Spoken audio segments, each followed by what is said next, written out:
Bom dia. Bom, pelo menos está funcionando aqui. Então vamos começar de novo. Bom dia.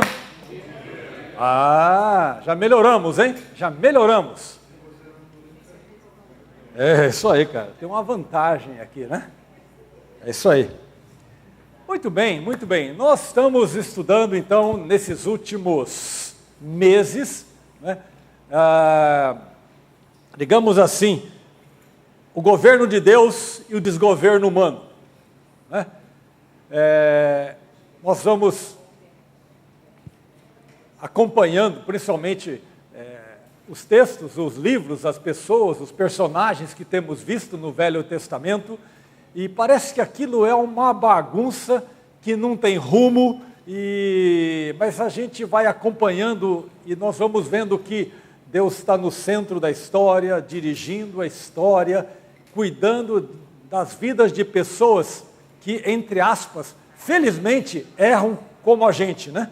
Então, quando olhamos para aqueles personagens, para aqueles irmãos, a gente às vezes dá umas respiradas, ainda bem que não sou só eu, né?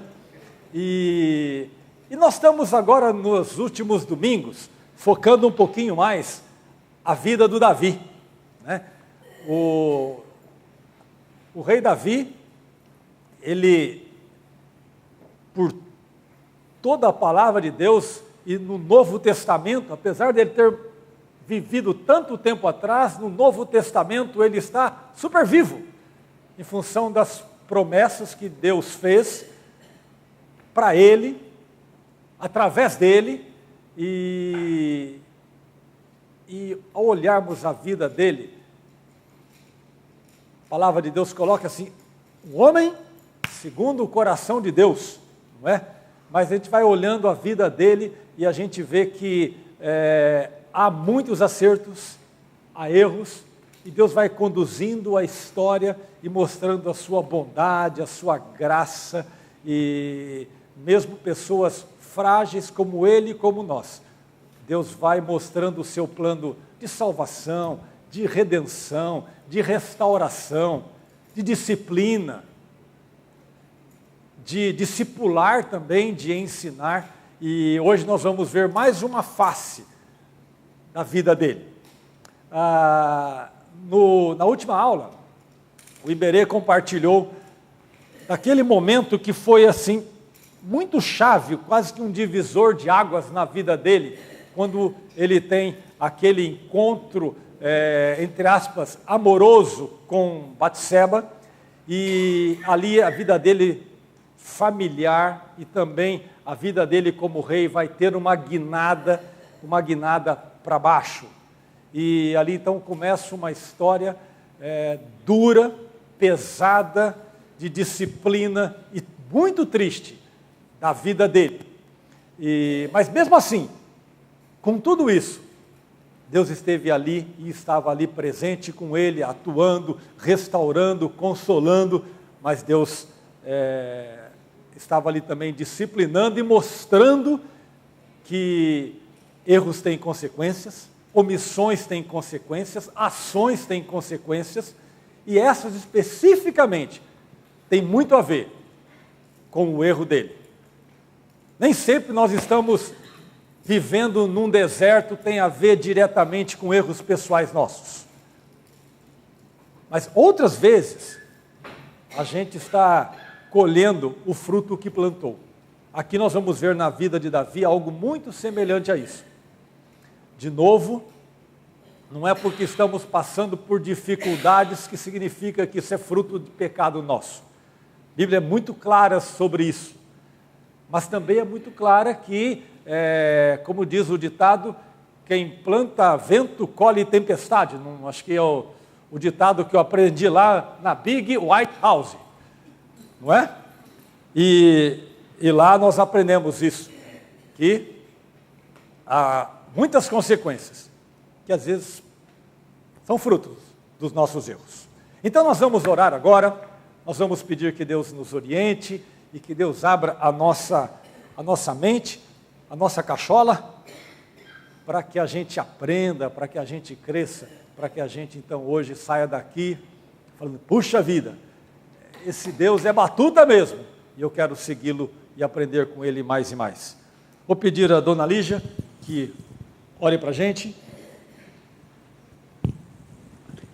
Senhor, nós te agradecemos por mais esse dia que podemos estar aqui para ouvir mais da tua palavra, aprender mais de ti e que possamos, Senhor, aplicar na nossa vida todos os teus ensinamentos. Também te pedimos, Senhor, que faça de nós testemunhas tuas, depois que conhecemos a Jesus e o servimos e aprendemos dele. Precisamos, Senhor, ser testemunhas. Pedimos isso no nome de Jesus. Amém, Senhor. Amém, ó Deus. Segundo livro de Samuel. Segundo livro de Samuel. Vamos lá no capítulo 11. Segundo livro de Samuel, capítulo 11. Nós vamos fazer aí uma pequena recordação, só para nós engatarmos com o texto de hoje. E antes de nós começarmos, quando nós olhamos daqui, a gente vê algumas visitas, não é? Nós temos um casal lá, que está nos visitando aqui, aquele casal simpático lá, da Igreja Batista do Cambuí, que eu os conheci agora. É um prazer que vocês estejam aqui conosco, não é? E também temos aqui um casal, amigos do Jaribe, ou pastores do Jaribe, não é? Pastor Oswaldo e a esposa, e eles estão aqui para ver se colocam um pouquinho o Jaribe na linha, não é? Então é um prazer. Pessoalmente, não é? Então, muito bom, estamos contentes. Então, vamos fazer uma breve recordação aqui. Segundo livro de Samuel, capítulo 11. Aqui no livro de Samuel, o autor está narrando várias vitórias de Davi como guerreiro, como um general, um comandante. Capítulo 10, o título na minha Bíblia diz assim: Davi vence os amonitas e os sírios. Muito bem. E agora então, nós vamos ler só o início do capítulo 11, porque aqui então começa uma nova história, não é? Na primavera seguinte, coisa linda, não? Na primavera seguinte, então começa agora um novo capítulo. Época do ano, bom, eu estou com uma tradução aqui meio diferente.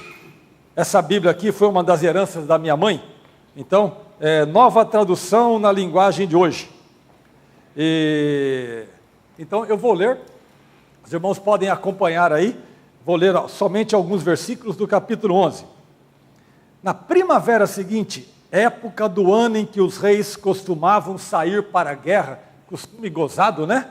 Sai a primavera, época de guerra, época de matar gente e conquistar mais espaços. Né? É uma diferente, né? Mas, enfim, é assim que funcionava. Davi mandou que Joabe, os seus oficiais e o exército israelita fossem atacar os inimigos. Eles venceram os amonitas e cercaram a cidade de Rabá, mas Davi ficou em Jerusalém. Uma tarde, Davi se levantou depois de ter dormido um pouco. Davi fez uma siesta. Domingo é dia de siesta, certo?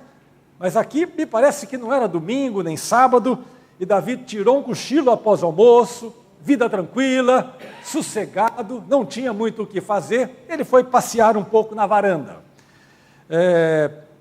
E foi passear no terraço do palácio. Dali viu uma mulher muito bonita tomando banho. Aí ele mandou que descobrissem quem era aquela mulher e soube que era Batseba, filha de Eliã e esposa de Urias, o heteu. E aí então os irmãos já conhecem a história, não é? Então ele faz um convite para ela, um convite de convocação, e ela vem e aí a coisa pega, não é certo? E é engraçado aqui que fala esposa de Urias. Quando nós lemos a relação dos líderes do exército de Davi, e fala sobre Urias, com destaque. Não é? O texto fala, eu estava lendo lá, fala os comandantes de Davi e fala do Urias, e dá um destaque a ele, o cara era bom, né? O cara era líder do exército. Agora o Davi vai dar um golpe, mais do que um golpe de Estado, e ele acaba tendo então um caso com a mulher fica grávida, e aí, quando nós temos um problemão pela frente, muitas vezes nós temos duas atitudes, ou mais, ou duas decisões possíveis. Primeiro, enfrentar o leão de frente. A outra é dar um jeitinho para ver o que a gente consegue fazer para cobertar a situação. A gente vai dar um nó, a gente vai tentar escapulir, vamos tentar escapar da situação, ou às vezes, talvez menos vezes, a gente fala, não, eu vou pegar o leão de frente. Fiz a besteira, vou tratar do assunto adequadamente.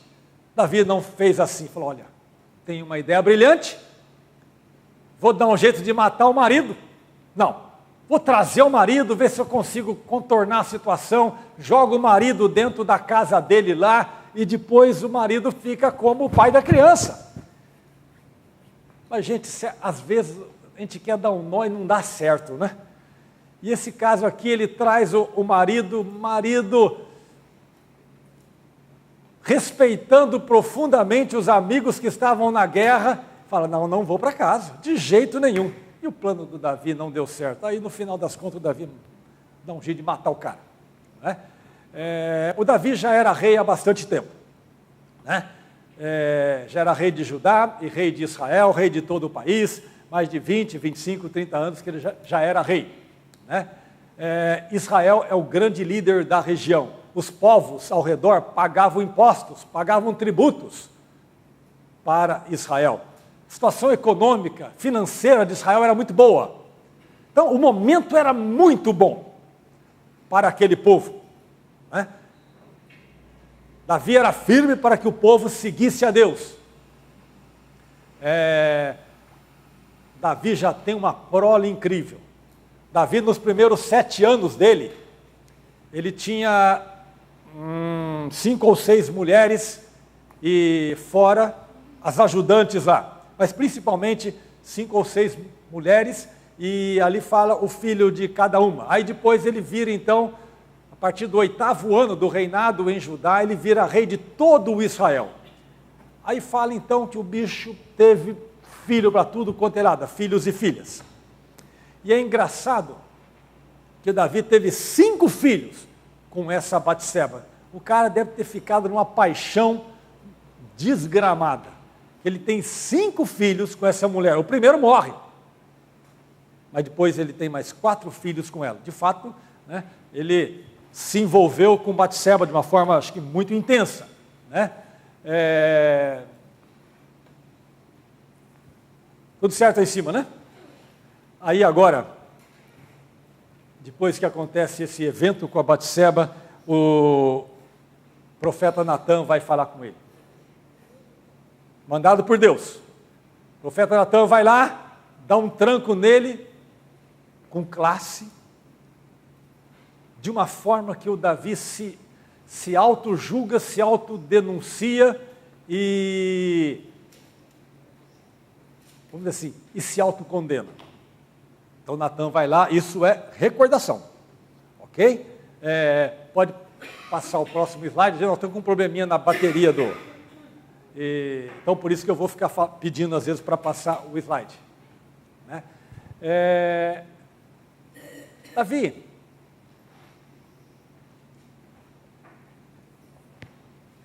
ele foi um rei muito famoso, mas lá atrás, quando Deus enviou o povo salvou o povo de Israel, estava lá com Moisés, Deus deu muitas diretrizes acerca de como deveria ser a postura, a vida do rei. Já lá atrás Deus falou, olha, e vocês vão querer um rei, porque todas as nações têm. Isso depois é repetido lá em Samuel, ou no primeiro livro de Samuel. Mas aqui em Deuteronômio 17, de 14 a 20, é muito interessante que Deus, através de Moisés, começa a dar algumas instruções de como esse rei deveria agir. Olha só Deuteronômio 17, de 14 a 20. Vamos ver então, 17, de 14 a 20. Na minha tradução diz assim: os deveres do rei. Depois que vocês entrarem na terra que o Senhor nosso Deus está dando a vocês e tomarem posse dela, e depois que tiverem morado lá algum tempo, vocês vão querer um rei para os governar, como os reis das nações vizinhas. É engraçado que já estava meio previsto, né? Olha, vocês vão querer, vão pedir, vão insistir, e vocês terão um rei. O homem que escolherem para ser o rei deve ser indicado por Deus, o Senhor. Não pode ser estrangeiro, somente um israelita pode ser escolhido como rei. Então Deus está orientando as características desse rei. O rei não deverá ter muitos cavalos no seu exército e também não mandará homens ao Egito para comprarem cavalos, pois o Senhor já disse a vocês que nunca mais voltariam para o Egito. O rei não deverá ter muitas mulheres, pois isso o levaria a abandonar a Deus. E também não ajuntará para si muita prata e ouro. Quando o rei começar a governar, mandará fazer uma cópia da lei de Deus, que está no livro guardado pelos sacerdotes levitas. Ele deverá ficar com essa cópia e todos os dias da sua vida lerá a lei, para que aprenda a temer o Senhor nosso Deus e para que sempre obedeça fielmente a todas as leis e a todos os mandamentos. Se fizer isso, ele não irá pensar que é mais do que os outros e cumprirá fielmente todas as leis. Assim reinará muitos anos e os seus descendentes serão reis de Israel por muito tempo. É interessante que lá atrás Deus estava dando as diretrizes, orientações de como esse rei deveria agir. Aqui eram orientações práticas de como escolher, de como ele deveria ser eleito. Mas antes dessas orientações práticas, lá em Êxodo 20, Deus havia dito quais eram os princípios de vida que esse rei deveria ter. Não só esse rei, mas todo o Israel. Os 10 mandamentos. Então aqueles princípios de Deus, os 10 mandamentos, deveriam ser a bússola, o trilho, pelo qual todos deveriam seguir. O rei em especial. Os 10 mandamentos, antes do primeiro, Deus fala assim: eu sou o Senhor Deus que te tirei da terra do Egito, da casa da servidão. Então Deus fala: olha, eu sou o Senhor. Eu comando. E aí então 5 mandamentos. Deus fala: olha, vocês têm que me seguir assim, assim e assim. Deus fala da relação com Ele, do envolvimento com Ele. E depois os outros 5, Deus fala: e na relação com as pessoas agora, vocês devem também agir assim, assim, assim. Então, havia princípios muito claros de como o rei deveria viver diante de Deus e diante das pessoas. E lá em Deuteronômio, mais instruções de como o rei deveria ser escolhido, como o rei deveria agir. Não poderia focar em aumentar o seu exército, para se garantir, para ser forte. Quando ele fala: vocês não devem multiplicar os cavalos, nem ir até o Egito comprar cavalos. Quer dizer, a preocupação não pode ser essa, o foco não pode ser isso, não pode ser esse. O foco também não pode ser encher o bolso. Então ali já estabelece princípios, orientações, e foi aí que o Davi pisou na bola. Voltando então agora lá para a nossa aula propriamente dita. Davi pisa na bola e Deus manda lá Natã. Natã chega e conversa. É muito bacana ver a historinha que o Natã conta. E o Davi fica tão nervoso quando o Natã conta aquela história que ele grita e fala: esse homem tem que ser morto! e tem que pagar 4 vezes mais o prejuízo que ele deu. Aí o Natan fala, é você. Foi um choque. Aí o Natan fala, olha, depois que Davi confessa o pecado, reconhece, ele fala, olha, essa condenação que você fez, que é para você mesmo, você não vai morrer. Mas é engraçado que o prejuízo vai ser pago. O Davi fala assim, olha, o prejuízo tem que ser pago, então 4 vezes mais. É interessante que 4 filhos do Davi vão morrer de uma forma trágica. A própria condenação do Davi. O Aminon, não sei se a palavra certa é Aminon, vai morrer, é o primogênito. O Absalão vai morrer. Depois, na época do Salomão, vai morrer mais um. E mais um que morre. Esqueci o nome do outro que morre. Mas a conta vai ser paga. E Deus vai então disciplinar. E agora o Natan diz assim para ele o que vai acontecer na família dele. Deixa eu ver o versículo aqui no capítulo 13.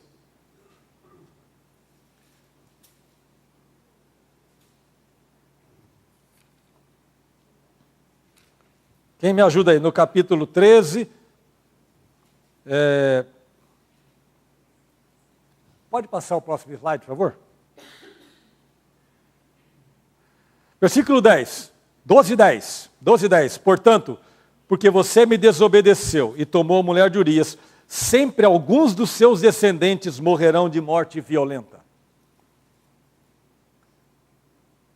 E também afirmo que farei uma pessoa da sua própria família causar a sua desgraça.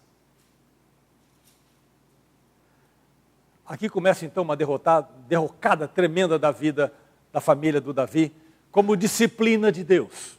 Como disciplina de Deus. Então, esse é o quadro. Próximo slide. Deus manda para a gente pessoas que nos discipulam, que nos repreendem. Depois nós vamos voltar um pouquinho no slide anterior, e eu me lembro que Deus muitas vezes traz pessoas da nossa vida para nos cutucar, para nos repreender. Eu lembrei da história do Balaão lá, né? Tá ruim aqui? Acabou a bateria. Está no vermelho aqui.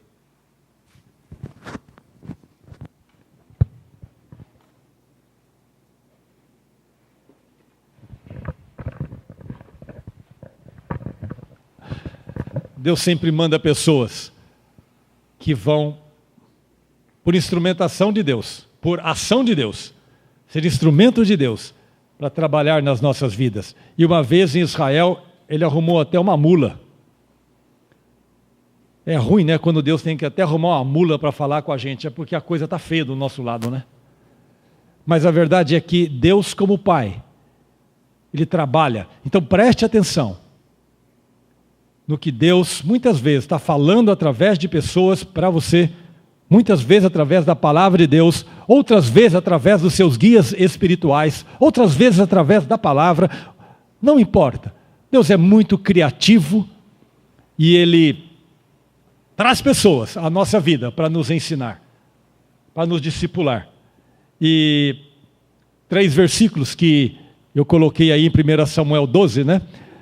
Numa outra tradução. Então o Natan fala, versículo 9, porque desprezaste a palavra do Senhor, fazendo mal diante de seus olhos, agora pois, a espada jamais se apartará da sua casa, porquanto me desprezaste e tomaste a mulher de Urias, o heteu, para ser sua mulher.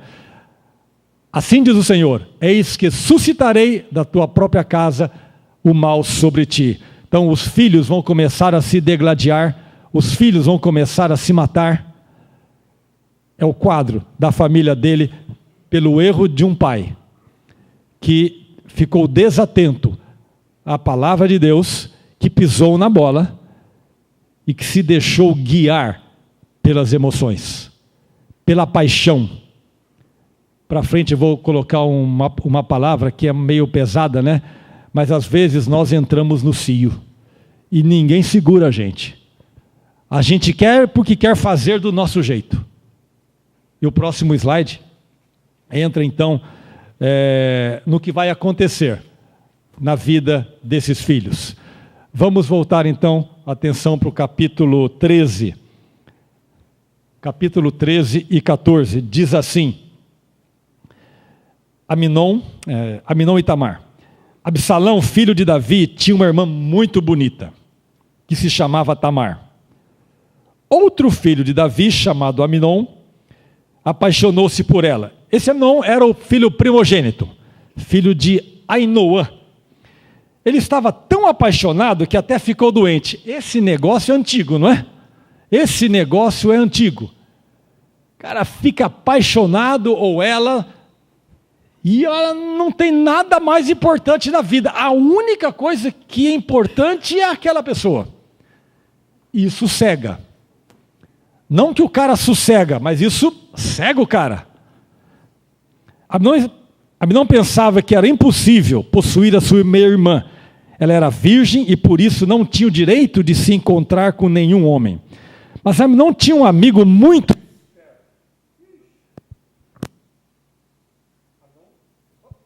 Alô? Aminon tinha um amigo muito esperto.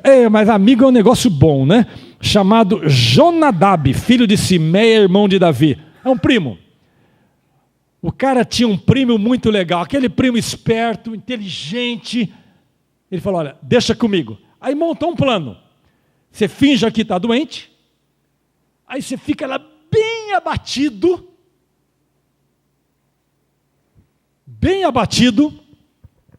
é igual os corintianos vão ficar hoje à tarde, entendeu? Bem abatidos. E o cara estava lá abatido, e falou: olha, aí você finja, e olha, aí você fala para o seu pai: olha, pai, estou doente e tal. Você fala para o seu pai: manda a minha irmã querida fazer uns bolos para mim. E ele trama um negócio lá, aí a irmã vai, faz bolo, manda todo mundo sair, e ele se aproveita da irmã, ele é forte, e ele então estupra a irmã. A irmã fala: não faz isso, fala com o rei e tal, eu caso com você. De jeito nenhum, não tenho tempo para isso. O cara estava num cio desgramado, nada segurava o cara. E depois ainda que acontece, ele prega o pé no traseiro da moça e fala: some daqui. E começa. Versículo 37. Não, antes disso. Ele diz assim no versículo 17: tire essa mulher da minha frente, ponha para fora e feche a porta. Aí no versículo 20, o seu irmão Absalão perguntou para Tamar, né? Amon fez mal a você? Não conte isso a ninguém, minha irmã. Afinal de contas, ele é seu meio-irmão. Não leve isso muito a sério. Assim Tamar ficou vivendo triste sozinha na casa de Absalão. Quando o rei Davi soube do que tinha acontecido, ficou furioso. Absalão não disse nenhuma palavra a Aminon, mas ficou com ódio dele, porque havia forçado a sua irmã Tamar.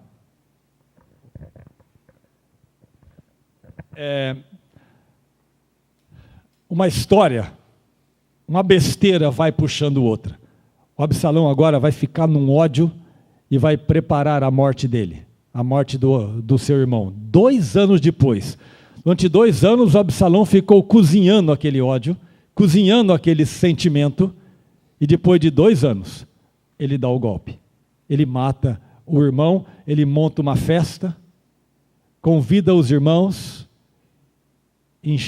faz com que o Aminon lá toma boas e todas, aí ele manda matar.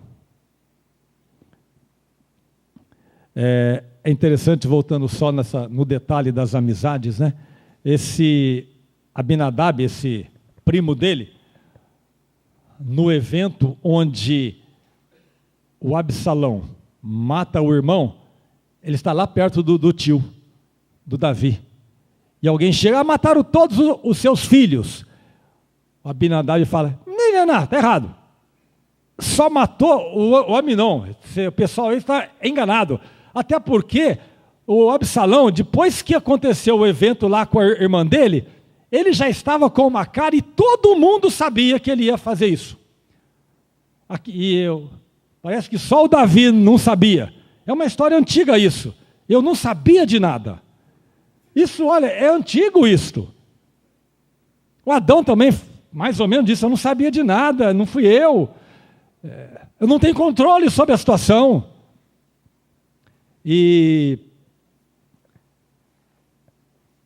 Então, há certos sujeitos que ficam perto da gente, há certas pessoas que nós damos muita trela, que a gente tem que ter bastante cuidado. E esse pessoal está infiltrado, né? É um sabe-tudo, é esperto, sempre eles têm umas ideias brilhantes. Então, esse Abinadab aqui, não, melhor, desculpa, Jonadab, não é Abinadab, desculpa, Jonadab. E aqui então nesse capítulo 13, começa uma marca tremenda e o Absalão então agora vai ter que fugir.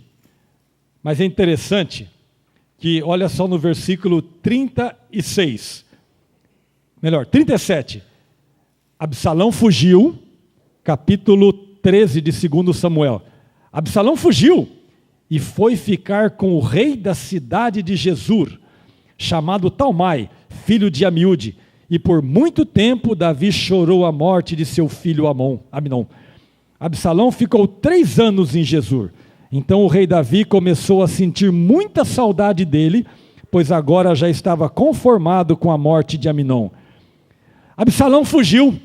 Sabe para onde ele fugiu? Para a casa do vovô.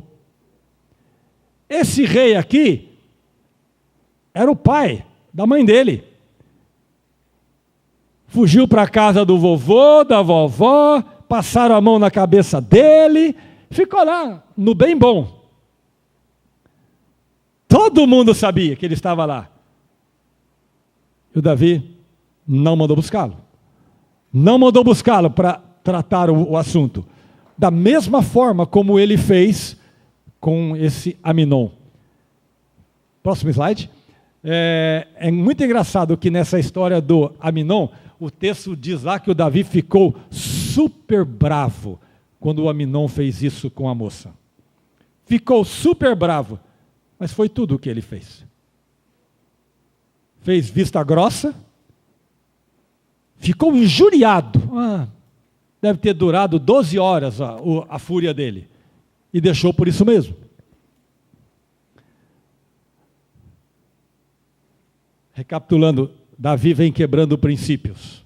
Ele é líder de um povo, ele é líder de uma família, as coisas vão acontecendo, e é engraçado que as coisas vão se repetindo. Os filhos começam a repetir aquilo que o pai fez. O pai tramou nessa trama, teve que matar um cara para ficar com a moça, e a história vem se repetindo. É muito interessante, né, como as histórias das famílias se repetem. Como é fácil nós repetirmos os erros de nossos pais, os acertos de nossos pais, mas principalmente, parece que temos mais facilidade em repetir erros. E vamos andando com isto. Não é? Próximo slide. Agora,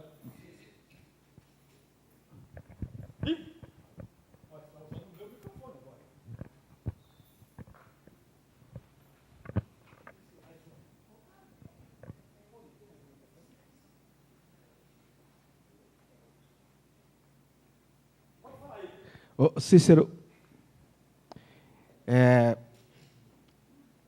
não é divergindo daquilo que você está colocando, mas eu não consigo ver no texto omissão de Davi.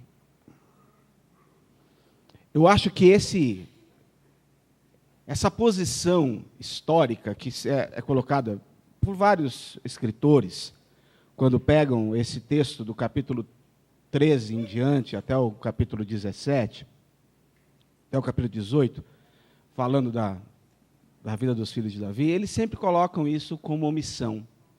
Mas eu não consigo ler no texto, do capítulo 13 em diante, Davi como um omisso.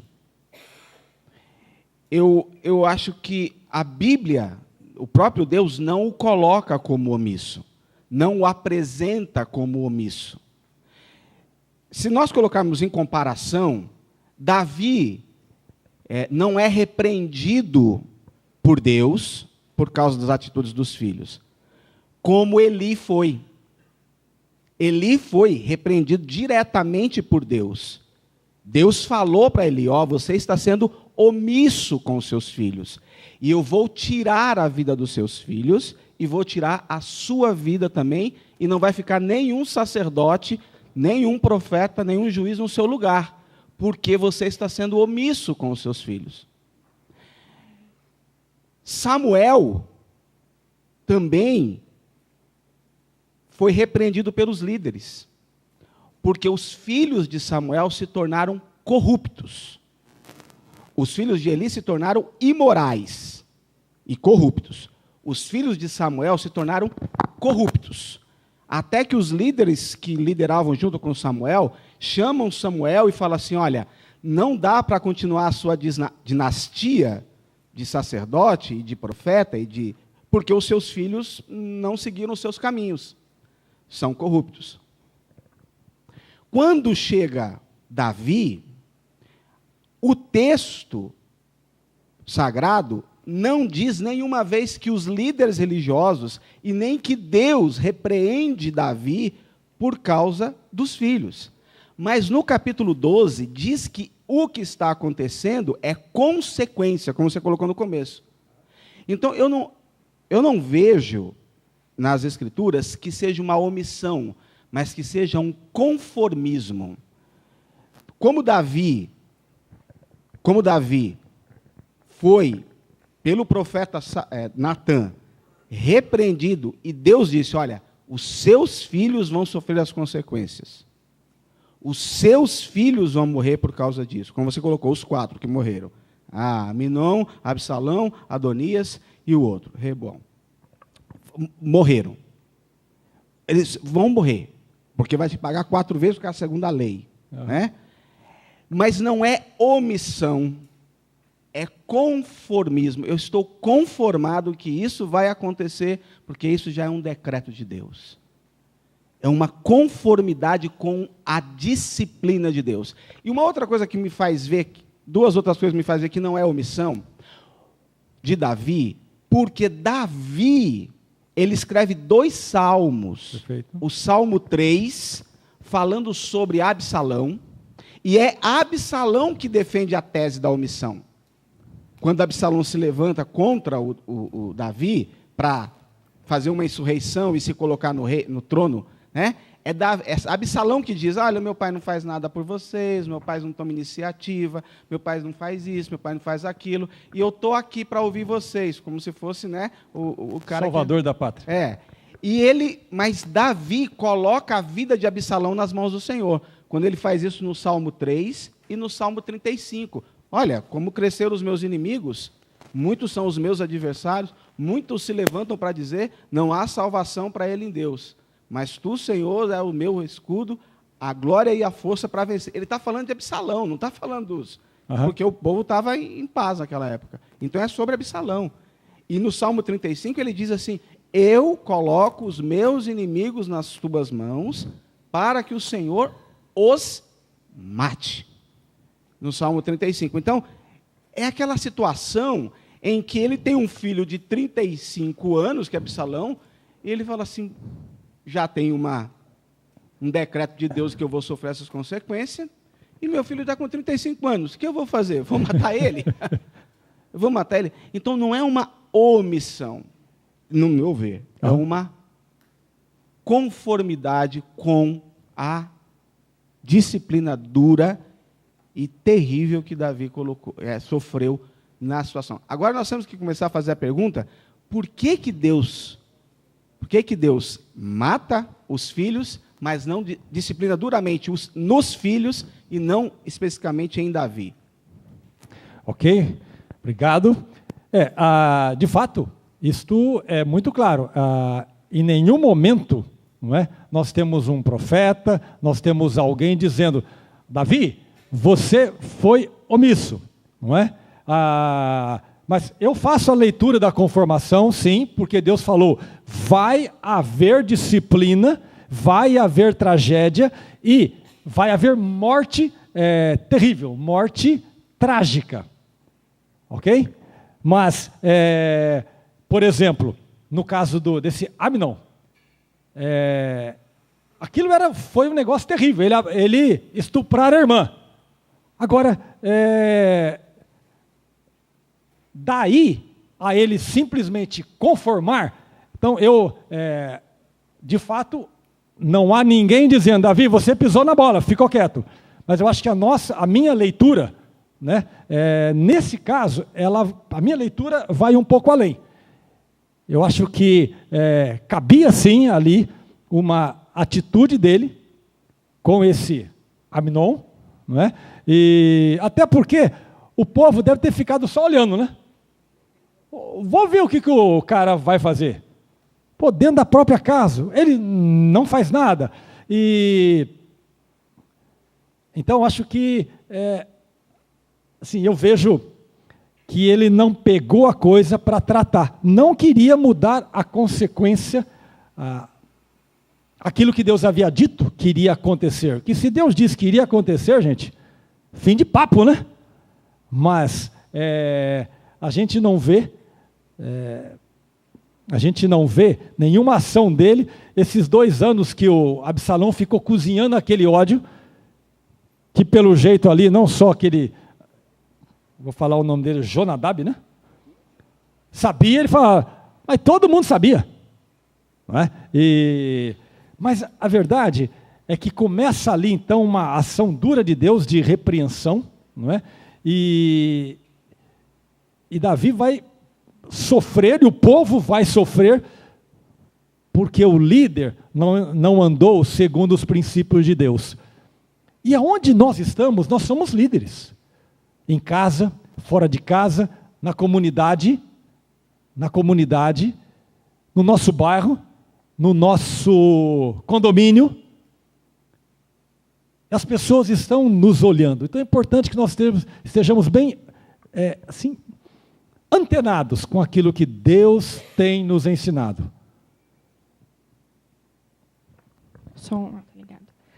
Eu compreendo o que ele nos coloca de não ter uma palavra dura de Deus em relação a isso, mas eu acho que é algo que a gente tem que tomar muito cuidado. Porque nós nos conformamos, às vezes, não sempre, né, com a justiça de Deus para conosco. Agora, se a gente sabe que tudo o que acontece é devido ao nosso pecado, seja lá o original ou seja outros pecados que a gente toma, então, por conta disso, com outros pecados meus, ou com dos meus filhos, ou com de outras pessoas, eu vou me conformar por isso e não tomarei nenhuma atitude, já que aquilo é justiça de Deus, né? Eu concordo com você nesse sentido, de que ele poderia, sim, estar conformado com o que Deus já havia decretado para ele, mas eu também creio que ele deveria, sim, ter tomado uma atitude em relação ao que os filhos fizeram, né? Tanto Aminon quanto Absalão. E isso deve servir muito de lição para a gente, não fazer a mesma coisa. Volte, por favor, um slide. Nesse slide, eu tento fechar um pouco essa situação da parte assim histórica e daquilo que está acontecendo, incluindo aquilo que aconteceu lá no capítulo 11, 12. Não é? E isso é uma coisa que nós temos que olhar, que a palavra de Deus nos orienta, nos dá princípios de vida, de conduta, de relação com Ele, e nós temos e precisamos nos aplicar a conhecê-los. Muitas vezes, sem perceber, a gente pode ser tentado a levar a coisa do nosso jeitinho. Mas o que Deus nos estimula é que a gente se aplique a conhecer o ensino dele. É interessante que quando ele fala sobre o rei, lá atrás em Deuteronômio, então ele diz, olha, o rei tem que ter esta e aquela postura. Além dos 10 mandamentos, além de todos os, vamos dizer assim, os princípios de vida, princípios de relação com Deus, princípios de comunhão com Deus e de serviço às pessoas e de respeito às pessoas, no nosso dia a dia. O nosso dia a dia é feito de relacionamentos com os vizinhos, é feito com condutas, com as nossas agendas, onde vamos investir mais o nosso tempo, o que vamos comprar, o que vamos buscar. Então, a palavra de Deus, além daqueles princípios, há muitas outras orientações. Segundo, somente Mônica, segundo, trazendo de volta a figura do Natã. O Natã é alguém que Deus traz e vai usar na vida do Davi. Natã foi o melhor, o grande instrutor de Salomão. Então, o Natã vai desenvolver, vai ter uma influência muito positiva na família do Davi. Então, Deus também coloca ao nosso lado guias espirituais. Os nossos líderes, a palavra dele. Mas nós precisamos buscar, aprender, e lembra a história lá de Deuteronômio. Olha, o rei tem que ter uma cópia só dele, da palavra, junto com ele, para que ele leia todos os dias. O que está dizendo o texto? Está dizendo que temos uma grande parte. Nós temos que ter disposição e prática e agenda para compreender, entender o que Deus está ensinando, porque nós vamos votar, nós vamos fazer imposto de renda, nós vamos fazer negócios, nós vamos pagar impostos, nós vamos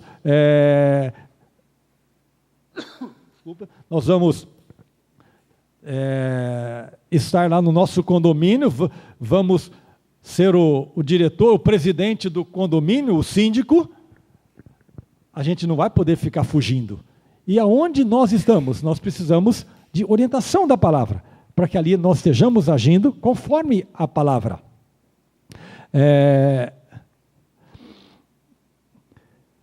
Mônica, deixa eu pegar o... Não, mas aqui está gravando, então precisa. Já pensou? Você vai agora sair na internet e todo mundo vai ouvir a sua voz? Então? Não, é que eu acho que assim, que eu penso é que para cima dos decretos e de todas as leis, a única pergunta que eu acho que é a mais, que eu considero a mais importante, é onde estava o amor, né, de Deus ali falando para Davi, né? Então, Deus falou com Davi e depois dessas situações, e Davi assim não colocou em prática, ele não teve atitude perante essa demonstração de amor de Deus, né? De mostrar para Davi que ele poderia também, independentemente das consequências do pecado dele, ele poderia ter dado uma palavra com o filho, não tem nenhuma palavra dele para com os filhos depois dessas atitudes dele. Fala só que ele se irou ou de emoções. São emoções que ele teve no momento, né? Mas onde estava o amor dele, né? Então, independente das leis, o amor, acho que é mais importante do que pensar em conformismo ou omissão. É omissão no sentido de amor, que acho que você estava querendo dizer, não é? E também de a responsabilidade de agir, não é? Porque amor, um dos ingredientes mais importantes, se não o mais importante do amor, é o compromisso, é o agir, não é? Não é simplesmente um sentimento, mas nesse caso, principalmente, muito mais é uma ação de resolver, ação de enfrentar, ação como líder da nação, que todo mundo sabia, não é? Parece que só ele não sabia, e não no caso, naqueles eventos, né, mas quando o sobrinho dele fala, mas todo mundo sabia que o Absalão estava planejando isto, né? E diz aqui o texto do Jonadab, né? Eu achei muito interessante. No versículo 32 do capítulo 13, mas Jonadab, filho de Simei, irmão de Davi, disse, Senhor, eles não mataram todos os seus filhos, somente Amon morreu. Pelo jeito de Absalão, a gente podia ver que ele havia resolvido fazer isso desde o dia em que Amon forçou a sua irmã Tamar, né? A ideia não é que o olho tem que estar aberto. Nós temos que estar atentos, porque como líder, como rei, como pai, era importante que ele estivesse cuidando daquela situação, cuidando daquilo que aconteceu, enfrentando aquela situação. É fato, não é? E dificilmente Deus iria mudar de ideia quando Deus falou daquela disciplina. Quando nasce o primeiro filho dele com Batseba, Deus falou através da o moleque vai morrer. Aí ele ficou insistindo com Deus para que o menino não morresse. Deus não abriu mão, o menino morreu. Deus podia até ter mudado de ideia. Olha, tá bom, não vai morrer. Mas o fato é que, certamente, nós como líderes ou como pessoas, como cristãos, que aonde nós estamos, dentro ou fora de casa, nós temos um papel e as pessoas esperam que nós façamos o que devemos fazer como cristãos e ali devemos ser sal e luz. Mônica? Tá. E por último, agora pode voltar naquela aplicação, né? Eu já acho que falei várias vezes, mas coloquei aqui só de uma forma teoricamente assim, mais organizada, né? Então eu queria ler cada ponto para ver se os irmãos concordam dessas aplicações, se há exagero. E o próximo slide é muito gozado, também tem uma aplicação de quando, sei lá, 8, 10 domingos atrás, nós estudamos a vida do Sansão. Parece que a aplicação era praticamente a mesma. Mas vamos ler então aqui. Aplicação. Desconhecer os princípios e orientações da palavra de Deus é a maior estupidez para o cristão. Até o contrário disto. Deus nos conduz e insiste que, se nós estamos nesse barco, nós precisamos conhecer a palavra, precisamos estudar o que Deus pensa, como nós devemos agir. Então, se você pega cada área da sua vida, o seu trabalho, diante da sua chefia, em casa, vizinhos, fazendo negócios, comprando, vendendo carro. A palavra de Deus tem princípios, há orientações. Mas quando essas orientações não estão tão claras, há pessoas que podemos ouvir, há líderes que podemos ouvir. Devemos buscar essa instrução. Eu coloquei ali, tenha cópia da palavra na sua vida, na nossa vida. Senão, a gente vai tropeçar muitas vezes de bobeira. Enfrente o erro. A história de muitas vezes a gente, de certo modo, deixar o erro para trás. Olha, vamos esquecer isso e vamos para frente. Essa é uma expressão muito bonita, mas nem sempre é o melhor caminho. Muitas vezes, isto significa colocar debaixo do tapete. Não quer dizer que algo que aconteceu, eu vou ter que mastigar como chiclete a vida inteira. Algumas coisas terão consequências permanentes na minha vida, mas Não é por causa disso que isso é meio difícil, então eu vou colocar debaixo do tapete, vamos contornar da melhor forma e esquecer. As coisas precisam ser tratadas. Muitas vezes é qual um machucado, uma ferida, uma doença. Muitas vezes, ou doenças, né? Nós temos que enfrentar, tratar, fazer a cirurgia. Às vezes tem que arrancar um pedaço. Mas nós temos que enfrentar. Não quer dizer que é sair como um louco, dando tapa, dando pancada. Não. É verificar a melhor forma, e por isso temos a palavra de Deus, pessoas, Natãs da vida, mulas da vida, no exemplo lá do Balaão, não faz mal, mas isso vai nos ajudar a acertar.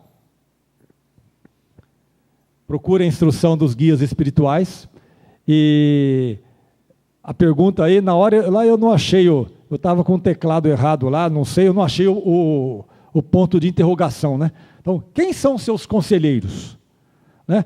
O conselheiro lá do Aminon, o primo lá, não foi um bom conselheiro. E às vezes, às vezes não, né? Temos que estar sempre atentos. Com quem? Para quem eu tenho dado o meu ouvido? Nelson, Mônica, você pode ajudar o diácono, né? Você fazendo o papel de diaconisa?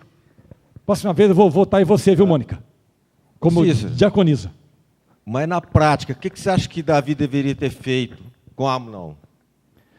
Ele ia fazer o quê? Matar? Prender? Não, porque a gente está falando aqui, mas o que tinha que fazer? A gente não sabe da história toda. Aham. Uma perguntinha, o que você faria?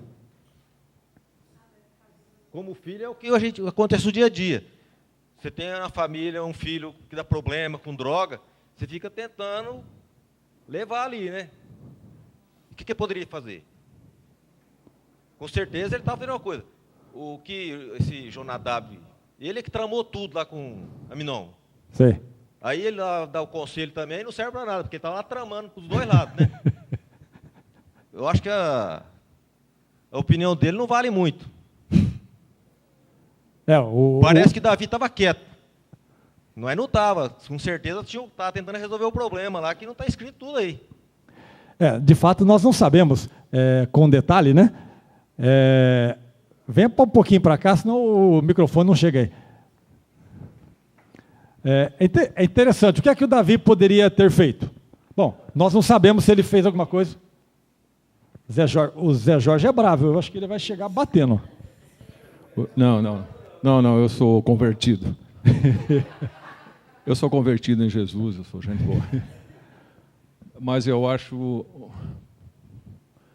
que nós, como pais, e com um pouco mais de experiência, nós somos pegos pela nossa própria consciência, sabe? As nossas atitudes com os nossos filhos refletem muito daquilo dos problemas e pecados pelos quais nós passamos. E a partir do momento em que os nossos pecados são perdoados, nós temos que agir da mesma forma, seja com quem for, e principalmente com os nossos familiares. O perdão é a atitude mais difícil de ser tomada. Mas nós fomos perdoados. Então Davi, diante dessa situação, ele estava sendo pego na sua própria consciência. Ele sabia o mal que ele fez, e ele sabia muito bem o que vinha sobre ele. E diante da situação, o que ele podia fazer? É o que o Nelson disse lá. O que ele ia fazer? Ele tinha que se conformar, não ser omisso.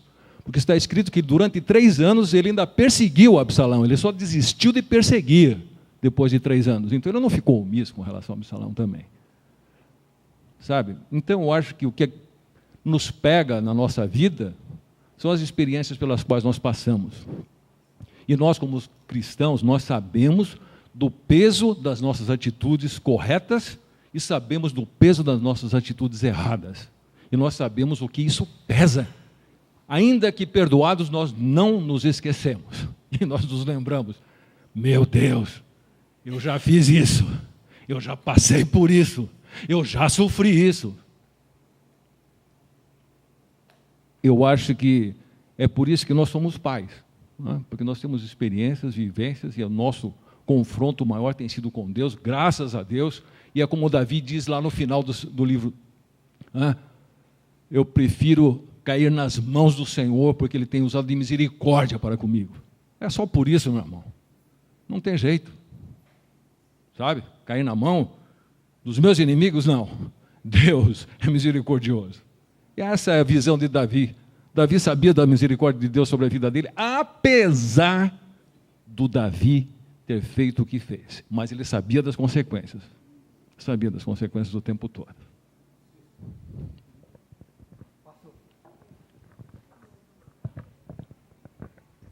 Olha, o nosso tempo está acabando, então uma última colocação. É só para responder aquilo que o Nelson perguntou. Segundo a lei, você tinha que matar. Aham. Você tinha que ter matado Aminon por ter estuprado a irmã. Aham. Já tinha que ter matado. Corta os 2 braços, corta o membro que fez o ato sexual, coloca num buraco e chama os religiosos e atira a pedra na presença do pai. Isso é o que a lei manda fazer. Aham. Ele tinha que mandar fazer. Algum pai aqui manda fazer isso? Com um filho de 33 anos? 37? É difícil.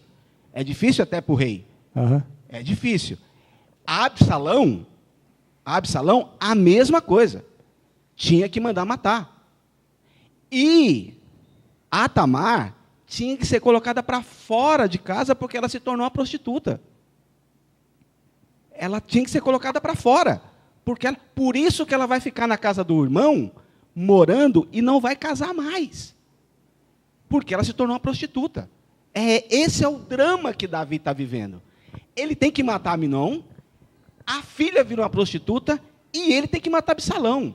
Então, diante da sociedade, não há nenhum problema administrativo. Não há nenhum problema administrativo. Os filhos de Davi não estão causando mal espiritual e nem administrativo no reino. Todo mundo sabe, e Natã, como era o profeta, falou para todo mundo, o problema é na casa dele. É dentro da casa dele. É com a família dele. Davi está sofrendo as consequências dos seus próprios pecados dentro da sua própria casa. Todo mundo sabia. Aham. E então, as consequências, ele sabia o que tinha que fazer. Por isso que o filho, Absalão, foge para a casa do avô. Porque senão ele tinha que ir para a cidade de refúgio, que é uma prisão, tinha que ir para a cidade de refúgio. E ele não deixa, vai para a casa do avô, fica lá, vai. Isso é a casa do vovô, às vezes, é a salvação, né? Que a avó, vovô, né? Vamos terminar. É interessante que sempre há necessidade. Veja, no imbróglio desse, saber como agir. Aí nós temos a palavra, temos nossos guias, temos que ouvir. Olha só, ouvimos a pergunta do Nelson, e depois nós ouvimos o Ivo falando, Zé Jorge. Não é fácil. Então, mais do que nunca, nós precisamos estar atentos às orientações da palavra para sabermos como agir. E por último, o Absalão cozinhou durante 2 anos aquele ódio pelo irmão. E essas coisas nas famílias, não só nas famílias, mas aonde for, se nós não aprendermos a perdoar, nós nos destruiremos. A falta de perdão destrói uma família, destrói a pessoa. Quem não perdoa é o maior prejudicado em qualquer situação. E nós vamos terminar. Só peço para colocar a última, só para vocês, aí é uma curiosidade, pode ler depois por e-mail, né? A conclusão na vida lá do Sansão. Olha só, essa aí, não é? Escolhas sempre provocam consequências. Estava estudando o Sansão, né? Começar bem não significa terminar bem. Decisões baseadas nas emoções podem não dar bons resultados. Não brinque com os princípios da palavra. Decisões devem ser baseadas na palavra de Deus, agora é quase redundância, não no que acho ou nas emoções. Vamos terminar com uma oração? Nosso Deus, agradecemos muito pela Tua palavra. Agradecemos ao Pai Santo porque ela é desafiadora e ela nos coloca contra a parede, de tal modo que dia a dia temos que decidir o que faremos com a Tua palavra. O que faremos, ó Pai, com o nosso compromisso com o Senhor ou com a Tua palavra. Ajuda-nos, ó Pai, dia a dia, hoje, agora, a estar olhando, observando, ó Deus, a Tua palavra, procurando orientações seguras, procurando, ó Deus, amizades adequadas, conselhos adequados, para que possamos, ó Deus, caminhar com segurança e não venhamos, ó Pai, a termos experiências tão duras como essa que o Davi passou. Abençoa-nos mais uma vez, ó Deus, por Tua graça e misericórdia, no nome de Jesus. Amém.